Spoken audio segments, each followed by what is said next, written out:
So, Ragnvald, what is your top tip or your favorite thing about the functionality with StormGeo Studio? Oh, I think it's two aspects which is very interesting for the end user. I think it's how easy it is to change the graphics in order to support today's weather story. So you can just enter the application and you can change the city, just fetch the data, and you're ready to go with city posters and whatever.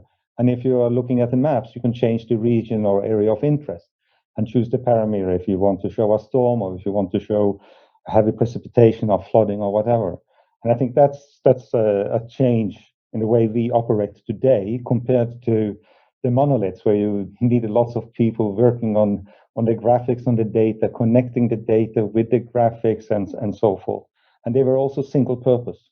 In the solutions from Geo Studio, you will also have the ability to throw in video clips. You can throw in a tweet live on air very, very quickly. Just enter the URL and you're on with the SoMe content.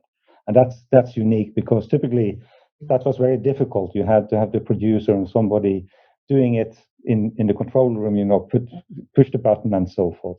I think that's very interesting. And the second thing, which is more on the back end, is that since it's based on open standards, you get an easy access to data-driven graphics.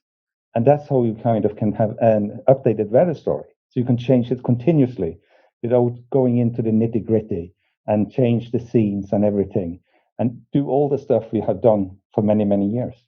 So on one side, I think it's a good solution for the OTTs coming into the media space in kind of an easier setup. You only need a computer, an ordinary computer, and you're ready to go on air. And also for the broadcasters, moving towards the OTT space, having lots of automated channels and so forth, that they also can have easy access to the data and to the templates and the graphics and the actual playouts. You know, I have a background in developing a lot of these systems, as you may well know. And what you just said is so crucial because the traditional way of studio setup with any live data feed is a bunch of disparate individual parts where you have the data, the CG, hardware on-premise, FTP sites bringing in the data, parsing it, delivering it. But then you have certain templates, and those templates have changed.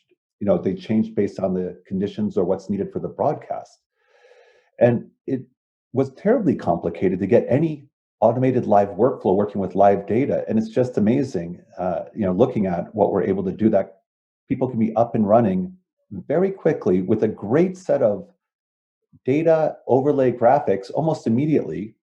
Yet for those that want more in-depth abilities, they can go in there and change the look, the feel, or adapt it as necessary. But the barrier to entry hasn't been lowered, I think, Ragnvald. I think the barrier to entry has been removed altogether. Almost anyone can be up and running with a data system very quickly. And you look at the opportunities that affords people to do more regional content creation. It doesn't have to be a large studio necessarily, but it could be smaller organizations or even individuals if needed, even disaster recovery where you need to see what's going on and they need to set up studios and they need information quickly to put on there. I think the offering is really revolutionary and groundbreaking when you combine StormGeo's data with Singular's ability to create these overlays. So I'm very excited about that.